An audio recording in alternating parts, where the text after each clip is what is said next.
It was right here. But it's still there. Okay, so here we go. Question. What is the difference between f of and f times? F of is a function? No. I'm not saying it's wrong. Don't just read my intonation. F of, I agree, has something to do with function. F times. Why am I saying f times? Because in math, all the way up until you saw function notation, whenever you had a variable in a parenthesis, or actually just a parenthesis next to anything, it's like times, times, times, times, right? The 4 next to the parenthesis, what does it mean? Times. But this is notation, right? So when I'm saying f of, technically what I'm talking about here in letter A, I'm talking about trying to find the function, or trying to find f of x when x equals -1. That's what this whole notation is talking about, right? Take the function when x equals -1, whatever's in the parentheses is your input. So what I'm trying to separate you from is there always needing to be an x, because x can be t, or x can be h, or x can be r, or x can be x plus 1. So that's why I didn't have x's there to begin with, even though the given function, which is f of x equals x squared minus 4x plus 7, and I was saying, do you see that as f of input equals input squared minus 4 input plus 7? There's an empty box to be filled in, and what should it have been filled in with in letter A? -1. So this should have been -1 quantity squared minus 4 times -1 plus 7, which should end up equaling 12. Yeah. Now, could we have made a little mistake on the 12 and maybe done some mental math wrong? Yes, but did you get the idea of plugging -1 into the input spot? See. So what changes in letter B? Yeah, but does that really make a huge difference? No. Almost everyone would get this one, right? They might make some math mistakes up here in this one, and usually a majority gets that wrong. I'm saying honors, we are honors, maybe we're above. And you guys were able to collaborate, so maybe you worked out some kinks. And you had a huge little whiteboard saying don't kill puppies. Maybe that helped. But a lot of mistakes happen in letter C. So this one should have just been t squared. Keep going. You're talking. I love it. Keep doing that. For those of you that came in late, no one was able to ask, how are you? How was your day? I'm Lisa here. How are you? Good. How are you? Friday's good. You know what's even better? Next Friday. You know why? It's a half day. It's a half day. And it's a Kona Ice. A 3-day weekend could be a Labor Day. Oh yeah. Life just got so much better. And And you know why my weekend's especially cool? Why? Because Mrs. Regan's staying at my house. So fun. Mrs. Regan, I love Mrs. Regan. Oh, that's Because Katie Regan's moving into college, and so she lived with me during the summer. So they're going to come, get her stuff, move her to college. But I get to hang out with the Regans all weekend. I'm such a teacher. Queen. Oh, No comment. But I'm just excited. Here we go. Dr. Neary is special in her own special way. Okay. Dr. Neary's a queen too, just in a very different, very different way. do you remember the chromosome? Oh, I remember the chromosome. What did she teach you then? What's Miss Mrs. Johnson was in San Diego. Yeah, she had to go because her brother and her mom. Oh, because you guys got Mrs. Regan last year. Yeah. She even subbed for you. So good. That was so funny. That's fun. Because otherwise you guys would not have gotten a Mrs. Regan experience. That's fun. Okay. That's true. That's actually really good. So now you guys can be the last class to know Mrs. Regan. Oh, so sad. That's not fun. What? She's here this weekend. Okay, ready? Who goes here? But what did I forget? Because I'm silly. We were talking about Mrs. Regan. Okay, squared. I think we're talking about Dr. Neary right about then. What comes here? Okay. So where would have been? Where would you face the danger of killing a puppy? The X squared is X on squared. Yes. I killed him. Why did did I say? I walked around the room in pre-cal and I was like, ugh, half the kids at least are killing puppies because I saw what? What would the mistake have been that was wrong? X squared plus 2. X squared plus 1. That would have been a whole other mistake. But yeah, x squared plus 1 because they're like, yay, squared, squared. But can you squared, squared? No. That's a just do, yeah. Squared, squared, sorry. X squared plus 1. Horribly wrong, although your lazy selves would have been like, oh, it would have been so much nicer if it was true, though. It would have. Why did I say x squared plus 1, you killed a puppy, instead of x squared plus 2x plus 1? Where does this come from? Foiling, you think about this as x plus 1 times x plus 1. Or you could think of a plus b squared. There's actually a snazzy perfect square formula of a squared plus double the a times b plus b squared. There is a thing, like there is a shortcut. Or you could just foil it. But either way, you've got to have the plus 2 x.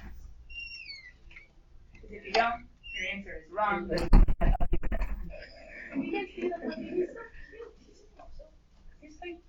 He's like, anyway, so the cute part. The kitten's not. Well, but then people's hearts would be totally crushed. This is just like someone crushed. It's like doing an awkward pose. But actually, there was a much better teacher than I. We had chicken. Chicken. Every Every now and then, I do think of a new rule. The turtle rule was new. The seal rule was new, and then the red panda rule was new. Oh, so was the bunny rule. You should put every time somebody does 2 plus 2 equals 5. Every time we do this, a baby. What? You're a maniac. I'm glad that you guys think that that's worse than animals. There was a psychological study about people, and if you saw like a puppy drowning and a kid drowning, who you would say first? Exactly. What That's do you the scary mean? thing. That's what should have been the Where is your brain? America's culture. I had Oh, puppy! I had one. And it died.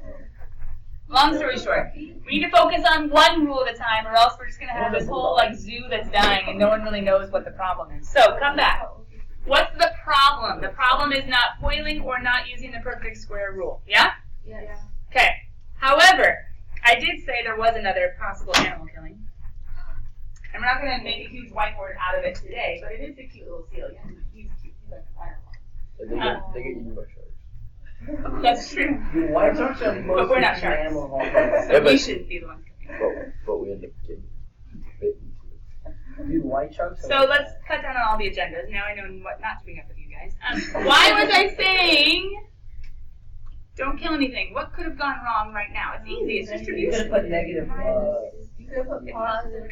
A lot of people would have put +4 where it should have been minus, right? Yeah. Because it's not a positive 4 that's distributing. Well, it is, but it's subtracting that entire quantity. And a lot of people take out the parentheses, distribute the 4, and forget to distribute the negative. Every time you see subtraction, it is adding a power. And then +7. Bless you. So then we have -4x, and we have what? +3? Yeah. So if you simplify properly, now some of you, just the addition and subtraction might have gotten messed up. It's a thing. Mistakes happen. But we end up with x squared minus 2x plus 4? Got him.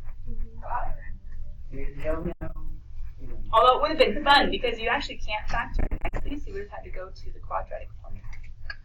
Or complete the square. Not so. Okay.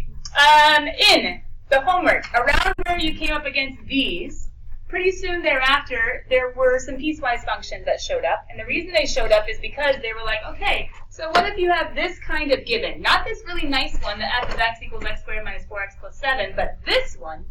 And they're asking for what is f of -1, what is f of 0, what is f of 1. What's the dilemma that you now face, or someone faced? Maybe you were like, this is easy, I got this. But someone else might have been like, what made it trickier? You can only use the one that works with the rule on the Rule. Hold on, pause. Jaden, what are you talking about, rule? x less than 0 and x is greater than or equal to. Oh, so these statements at the end are actually telling us like a rule as far as what can legally go in and what can legally go in? Yeah, so like for -1, you can only use the top one. Because -1 is less than 0. Oh, because this is an f of input. So this is saying the input has to be less than 0 to go into this piece, or all inputs less than 0 are into this piece, all inputs greater than or equal to 0 into that piece. Do you think a few kids just plugged it into both? Yes. The low IQ people. Oh! Including me. Okay, there you go. As long as you look yourself in, it's fine. However, I disagree with low IQ people. We hadn't taught piecewise functions yet, right?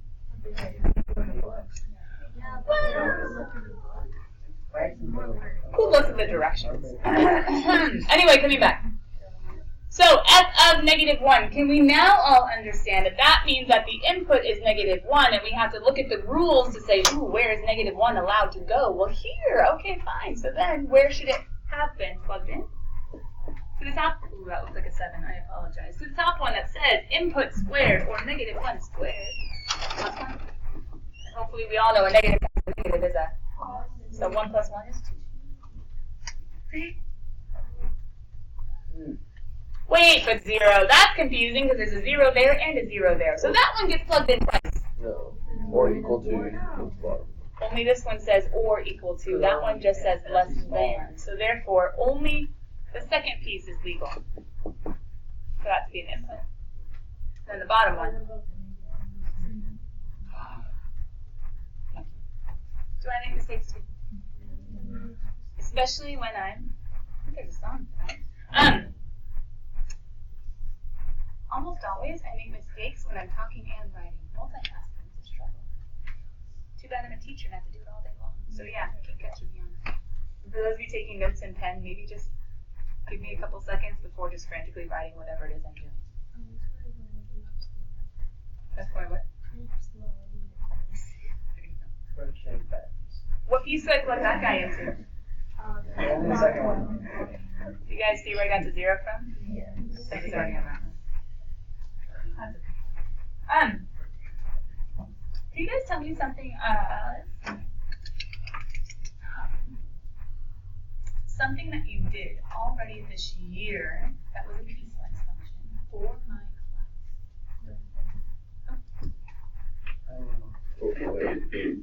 It's actually something I had you fill out.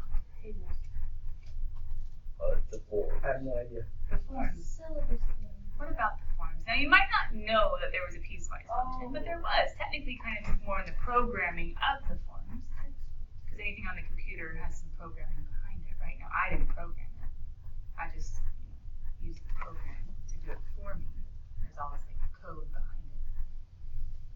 There was something in the form that would have sent you 2 different directions based on how you answered it. It's a piecewise function. Based on your input, you got sent different locations. Any idea what question in the form? Oh. Huh? Which math? I don't think that was the one that sent you different directions, but that's a good guess. I could have had some fun with that and like had you go different directions. I hate math and be like, math is fun. It was the very bottom question of the let's get the year going form. Oh, there was that one, but I didn't send you 2 different places. That was just making sure you knew how to find the website. Yeah. Because if you weren't new here, if Heritage wasn't new, I just kind of kept you going through the form. Like, okay, let's go here. But if you were new, I was like, oh, hey, where'd you go? And what did you, whatever, and what math did you have before? So I sent you 2 different places in the form depending on how you answered that question. That's a real life example of a piecewise question. Or a piecewise function. Based on the input, based on what you answered, yes or no, you were sent 2 different places. Anyway, piecewise functions, they're a thing. They're a real life thing, especially in programming. Because based on a user's input, you might get directed different ways or different formulas might be used, etc., etc., etc. But anyway, all that to say. That's the end of section 4. Wait. Wasn't there something really weird and kind of complicated that was super fun? For those of you that were like, the f of x plus 1 was easy. I wouldn't have killed a puppy or a seal. I'm amazing. This is hard. So we can all be in agreement. This is hard. Last class, period 3. I had a Calc BC kid as a TA sitting in the back, and I was like, okay, so this is super important in calculus. Not this alone, but it's a piece of something super important in calculus. And I had the kid in the back, John, and I was like, hey, have you seen this before? He said, yeah. And I said, what goes before it usually? Limit. What kind of limit? And then h goes to 0. What is it? Definition of the derivative. I was like, it's important. But for you guys, I'm not going to teach you any of that stuff as to what it is and what it does. We're just going to say, it's a thing. It's an important thing. But to start using the thing, you have to be able to do some pre-calc. Some algebra 2. Technically some algebra 1. That's just kind of complicated. Because to use this in calculus one day, you're going to have to know function notation. And so I'm not teaching you what it is. I'm not even teaching you what it's for, although you just heard me say a lot of words. And if you've had any siblings in calculus, or if you know anybody who's currently in calculus, you can be like, so what is this? Maybe they'll explain it to you, and maybe they'll just be like, don't worry about it. But either way, it's a thing. I'm getting more and more and more into color coding, so I'm going to color code this thing. It's a big ol' important quotient. Quotient just means division, right? Okay. So basically, it's a big ol' important fraction comprised of different pieces. We have this guy here. We have this guy here. And then some things stay the same every single time. The division sign, the minus, and h. Those don't change. But what does change is the rest of it, because you are applying this special formula for a difference quotient to different functions. So f of x is going to change, and thus if f of x changes, f of x plus h changes also. The formula is the same. The inputs are the same, but what you're plugging them into will change. Here's the dealio. It's important, it's a thing, but to be able to use the thing one day, you have to be able to do pre-cal. So let's see if you can do the pre-cal so that we start the process. AKA, form the difference quotient. So, form the difference quotient. Some of you eventually might go straight to difference quotient. Ha ha ha ha, done. But for right now, let's just kind of figure out together the pieces. What do I mean by f of x plus h? First of all, your mind should be thinking, well, who is f of x? Well, in this example, there he is. So now that we've determined, oh, okay, so that's f of x, how would you find f of x plus h?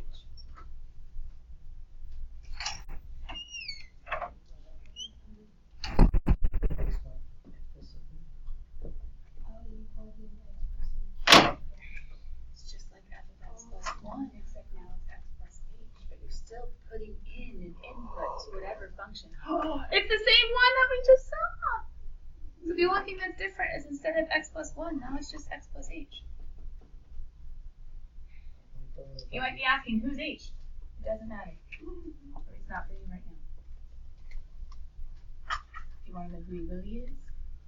He's a change in x's. As a change in x's get infinitesimally small. Smile and nod and say it doesn't matter. Okay, so how do I legally do this without killing a puppy? Oil. X plus h times x plus h. Now you're not going to like it as much because it's an h and it's not a 1, but that's okay. Still do it. Does the h or x go first? Good question. Does it actually matter? Mathematically. No. X times h is h times x. 2 times 3 is 3 times 2. Multiplication is commutative. So hold on. If you're foiling right now and getting an hx 1 second and an xh the next second, are they like terms? Yes. Because you can flip the order. Yeah.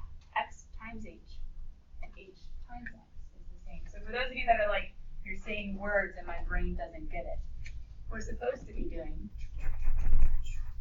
for that first step of simplifying. True? Legally? So then x squared plus outer times outer, well that's xh. But then inner times inner, well that's hx.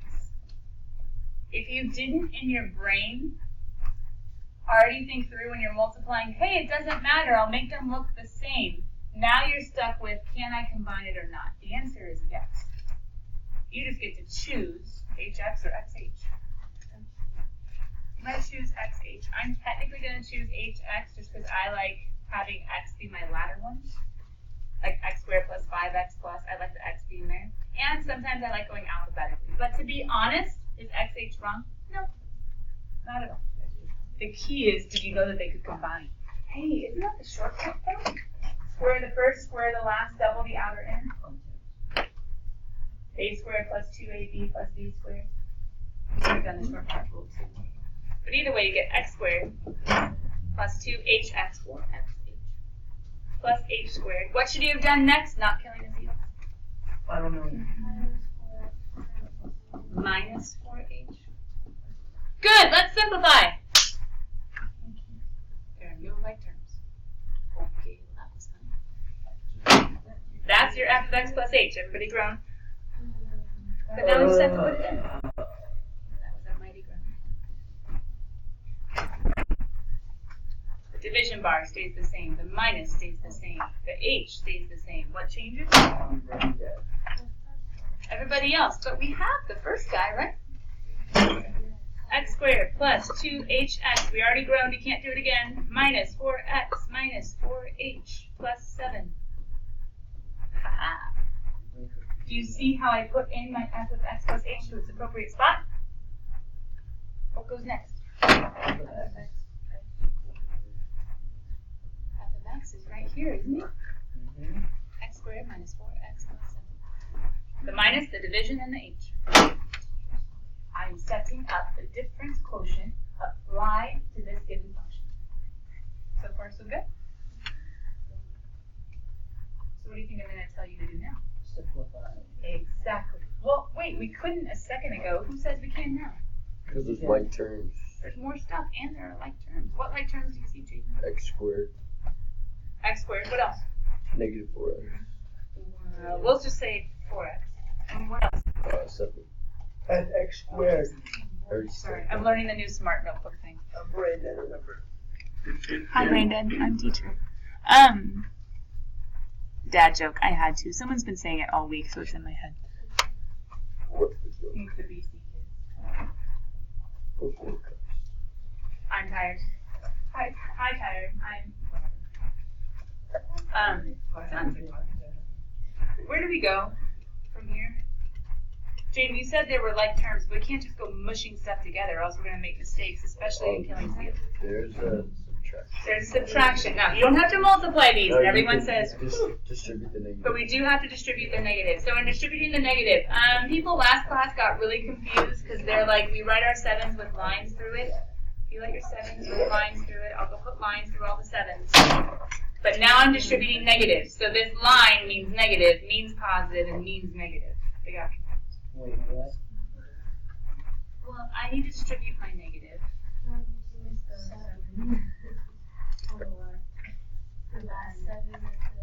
forgot about it. Wait, no. That's what you're confused about, isn't it? Okay. Distribute the negative, and the negative. So that's a negative 7, true? So x squared and negative x squared. Haha, they cancel. Proper term. Cancel. Canceling means going to 0. Negative 4x and positive 4x. They cancel. They go to 0. Positive 7 with a line through it. Negative 7 with a line through it. They cancel. They go to 0. What's left?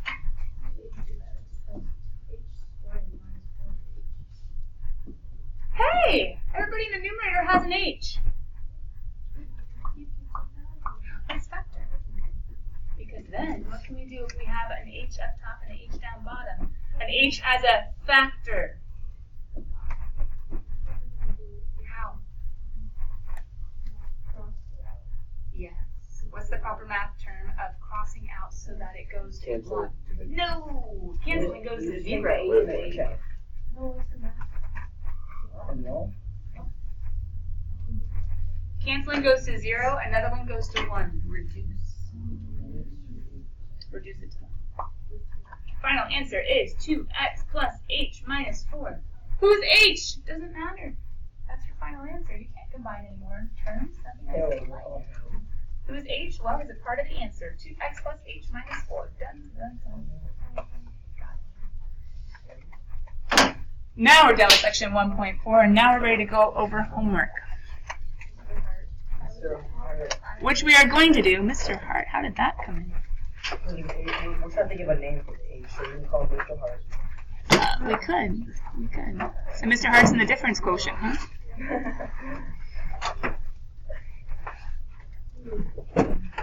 I have some questions ready because I think you guys might have gotten stuck a few different places in homework. Oh yeah, so Maybe. So you guys are getting out homework, you're getting out a colored pen. True? But as you guys are doing that, I think I have your homework questions all ready to go. Yes, I do. Can I peek at your calendar real fast? Oh, good question. Let's go to Google Classroom. In Google Classroom, is there a nifty place where you can find class resources, like my YouTube channel, and like your PDFs of every day of class notes, and my website, and underneath the Classworks tab, underneath Class Resources, and your class calendar. Hey, there you go. Class calendar. Just real fast, because we have Spirit Day next week, which means we are a bit limited in time. our class like a half an hour. I think we're a little bit behind, yeah? Bummer, man. Class calendar needs to be updated. So we're supposed to have section 1.5 done on Tuesday. I'm going to go ahead and post 1.5 homework for you. We might be able to get a little bit of it done, but if you guys notice, we have like 10 minutes left of class. Section 1.5 brings in something called interval notation. Didn't we do that with domain yesterday? Just a little bit? Wait, domain and range? How far left, how far right, how far up, how far down? Maybe I just started something a little early. Then with graphs, and then intercepts. You're doing zeros just with a nifty... Wait, haven't we done some of this before? What's new? Oh, they're just saying, hey, function notation, you learned it, so now let's do all the stuff we did before, but with function notation instead. That's interesting. Now, there is some stuff about increasing, decreasing that you might want to save, so I think you guys could probably get like halfway-ish through homework, and then stuff starts to get kind of weird with average rate. Wait, symmetry comes back. That's weird. And then there's some calculus-y things. So section 1.5 honestly isn't crazy hard, and a lot of it is coming back just now that we've done function notation. A few things change. But guys, it's not due till Tuesday, okay? So start this weekend, 1.5, but maybe not finish it because we need to go over some stuff together on Monday. I'm saying all of that because I'm pretty sure homework might take us a little bit of time. Yeah? Here we go. Homework. Number 2, independent, dependent. Number 4, difference quotient. You should have words written down. I'm just not taking time to check you on it. Number 10, A was a no. B was a yes. C was a no. D was a yes. No, yes, no, yes. Number 20, if you had solved for, that's a vertical line. Vertical lines can't be functions, but you would have had to think, oh, it's a vertical line, or else you could have been very confused. But vertical lines fail the vertical line test, well, I tried the vertical line completely. test. Right? Yeah. That's what it is. Clever. Very clever. You're gonna have, Jane's going to have good dad jokes one day. All right, number 36. Did you guys plug in that? Oh, I gave you so many odds in that nasty section of function notation. You're welcome. Piecewise function. Did you guys know what you were doing? Not one bit. Do you know what you're doing now? Still no. No! Alec. I'm just kidding. Which piece? The second one. Wait. Oh, Why? no, the first one. Why? The first one. Why? Because it says X has small. Yes, good. So that one, first one. That one, first one. That one, Second. second one. That one, second one, second one. Cool, we got it. So even if you didn't get it, now you do know how to. 85012. Don't do all the work right now. Just get down the right answers. You can go back and be like, oh, yeah, I didn't know what I was doing. Number 56. Why is domain back?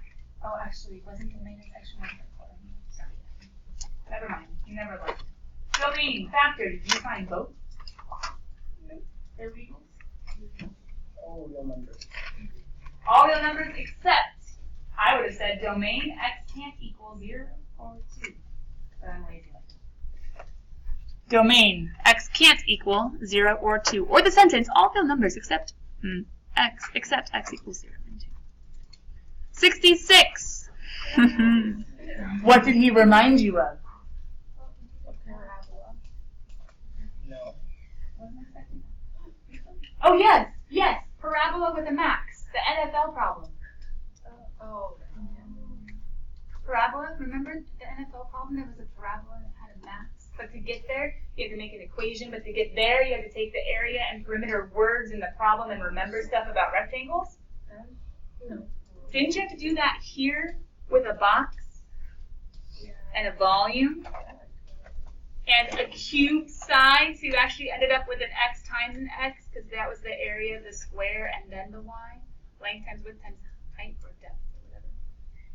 But then they told you this weird cross section of the girth plus the depth or something like that. Something about the girth cross section plus. And so the girth is, or the cross section was like, oh, plus the girth. That's what it was. The cross section was the square's perimeter. X plus x plus x plus x. 4x plus, and then how deep it was y, is 108. They gave you a clue, just like in our notes, we had that weird, the ratio of height to radius is 4 clue for our volume in terms of r and in terms of h. So you had to use your clue to substitute to get in terms of x to put into your graphing calculator, and then you had to change your graphing window to get to 12,000. Awesome. Zooming out might have taken you a while. You know what I did? Because I was doing it with a student yesterday. We were like, hey, let's go to 500, let's go to 1,000, let's go to 5,000. It took me a long time. But eventually, I had to get to 30 also. Some of you might have been like, why on earth was it that big? Well, 108 was my limiting number. So if you plugged in just for worst case scenario, 108 times 108 times 108, which would have been way too big, you would have gotten a huge number. If you had made your axes that huge number, this definitely would have fit with the worst case scenario. But anyway, long story short, the viewing window took a long time. But you had to zoom out a lot on the y's and not very far on the x's. But there was a max to be found with your calculator. I've shown you too much already, but it is on the video if you want to go check it out. Pause it. But long story short, you're finding the max, and the max ends up happening when y is 36 and x is 18. So it's an 18 by 18 by 36.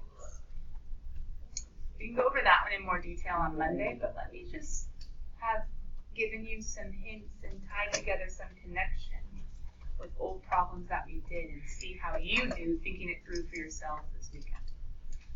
And then number 68. Who is stuck on 68? Can we just look at the picture real fast? I'm almost positive I have it in the notes. 68 was super nice if you knew what it was talking about. Oh, hey, that one. If you knew what it was talking about.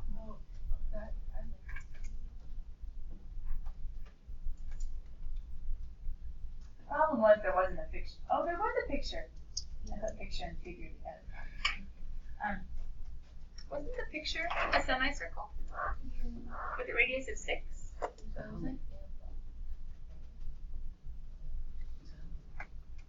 No, there was nothing. Also the rectangle bounded by, right?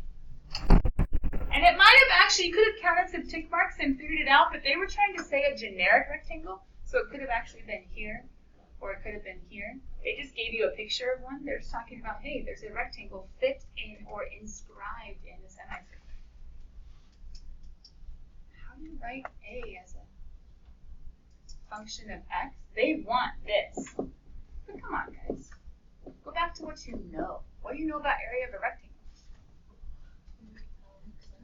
Just don't use x's and y's. How about bases times heights? Yeah? Base times height. Here's the problem. All of these rectangles hit at some, you should have kept it general. Some xy. But question, how do you get to that xy? Like from the origin. How do you get to that xy? What do you do? Counting thick marks. Don't you go over? How much? 6.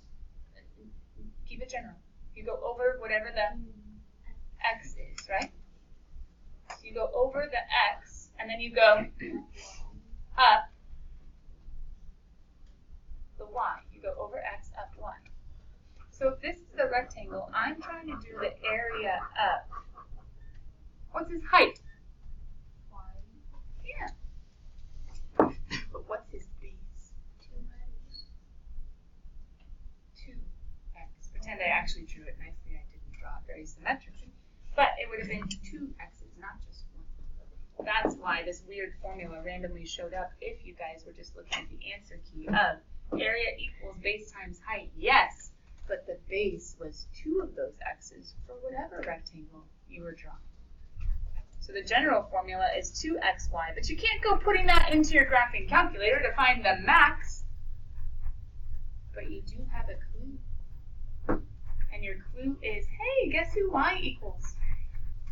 Dun, dun, dun, dun. Well, then you get an area formula in terms of x and x alone. And they're not even asking you to find the max, but you totally could. You could take it to your calculator and find the maximum possible rectangle that could be inscribed. They're just saying, what's the domain? Well, I mean, guys, how high can x go?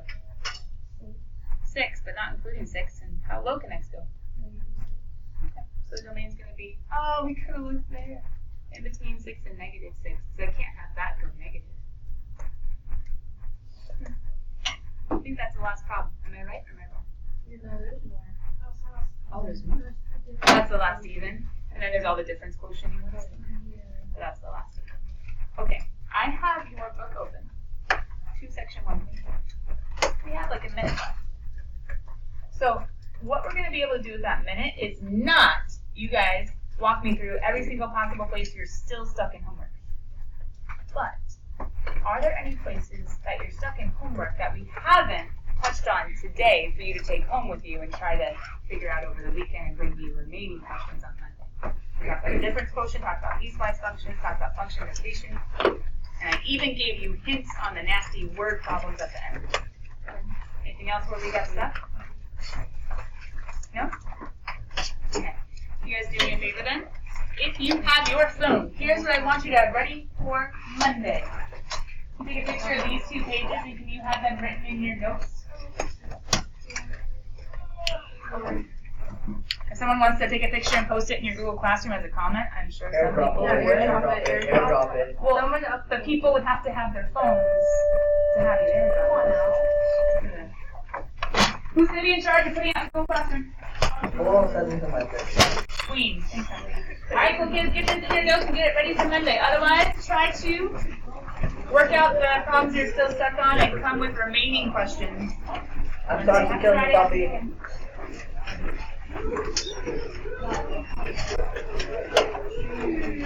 No, you're not.